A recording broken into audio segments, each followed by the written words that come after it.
I think there's so many interesting lessons too right now, Jordan, from AI and from the effective altruism movement. Many things that we can learn about the governance issues that just came out of OpenAI, and I don't want to go down that rabbit hole, but a lot of them, again, I think are highlight the principal points we've been making. Markets are important. Let capital move freely. Let there be innovation. As you know, the whole idea between OpenAI was to have an open source platform that everyone was contributing to, make it altruistic so that it could be done in a good way. And then they found, well, we still need billions of dollars. How are we going to raise the billions of dollars to create the computational capacity that AI and ChatGPT really requires?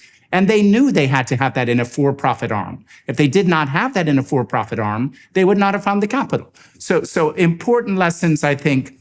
Yes, of course we need to be mindful, but there's no way to build the world that we want to build where the needs and aspirations of the trillions of people yet to come, because by the way, if you actually look at where Homo sapiens sapiens are in the normal course, there are trillions of human beings yet to be born. This is the William McAllister arguments that you probably, what we owe the future, a famous philosopher from Oxford University that you need to have on your show if you haven't had him on yet.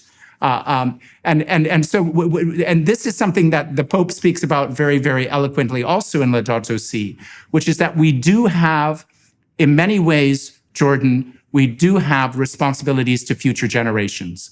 And we need to think, how often do you think about your grandchildren? How often do you think about your grandchildren's grandchildren? Do you care about them? Do you love them? Is the life of your great-great-great-great-grandchild any less important than your life? No, it's not.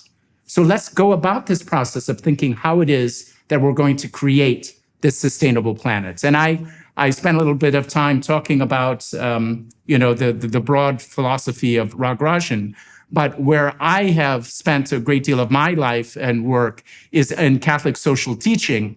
And I'd love to come to Catholic social teaching at some point on this podcast, because, as I say, it happens to be extraordinarily resonant and pertinent for the times we live in, not because it's Catholic. It just happens to be Catholic. It's actually about 150 years old. And I think the broad principles of human dignity, subsidiarity, which you spoke about very eloquently from the stage, responsibility, personal responsibility, and then solidarity, the third principle of Catholic social teaching, which is that we are our brothers and sisters' keepers.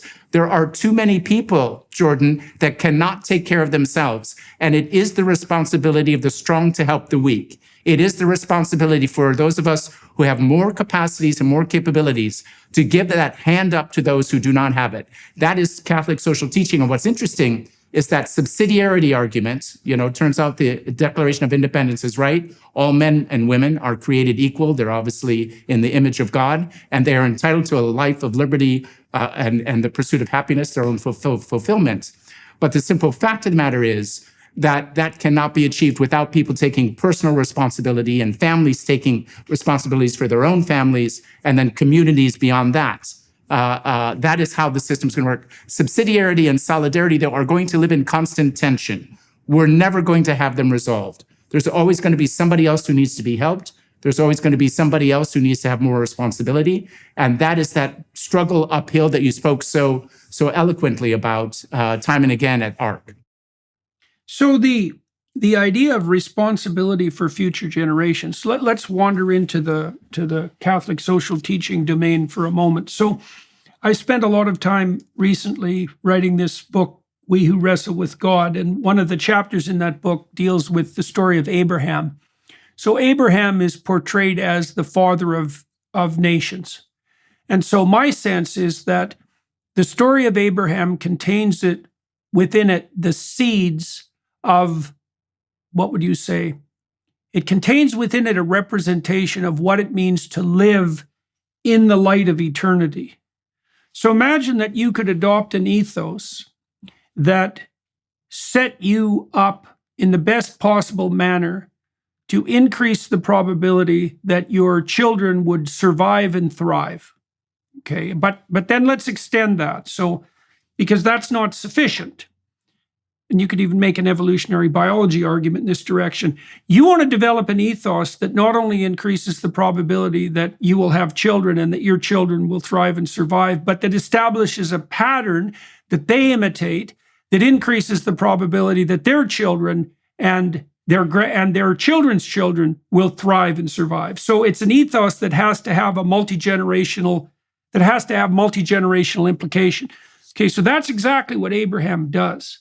Now, and that's the manner in which that's to be done is actually laid out in the narrative. So the first thing that happens that's very, very interesting, because it has to do with material satiation. At the beginning of the story, Abraham he's already in the arms of the infantile utopia, right? Because Abraham has rich parents and he's privileged and he has everything material that anyone could ever want. And yet this voice comes to him. It's the voice of his ancestors and God. And it says, go out away from what is secure and have the adventure of your life. And there's a call. That's the calling. And Abraham attends to that calling and moves out into the world to cataclysmic end, right? Because he encounters famine and slavery and the connivance of the aristocrats to steal his wife and battles with his in-laws and like the whole terrible array of potential catastrophes in life present themselves to Abraham. But he maintains a sacrificial attitude, right? That's it. That's emphasized throughout the text because every time Abraham embarks on a new adventure, starts something new, he rekindles his affiliation with what is highest and moves forward in faith. And that's presented as part of a multi-generational vision.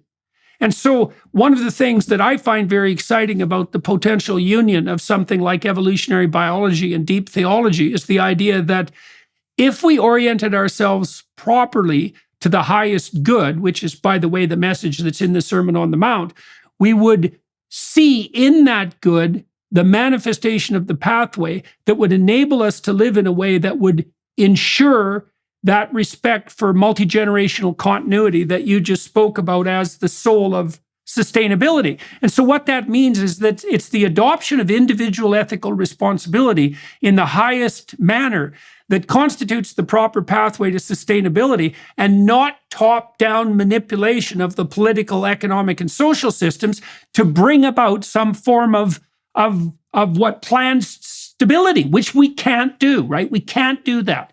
No, I mean, you said, the mere fact that you said earlier, it's like if you look at China and Russia and India, first of all, we have absolutely no right to tell them that they can't take the same pathway to wealth that we took. And that was going to involve the use of coal. And it's going to involve the use of fossil fuels. And we might as well bloody well just get used to that because that's going to happen.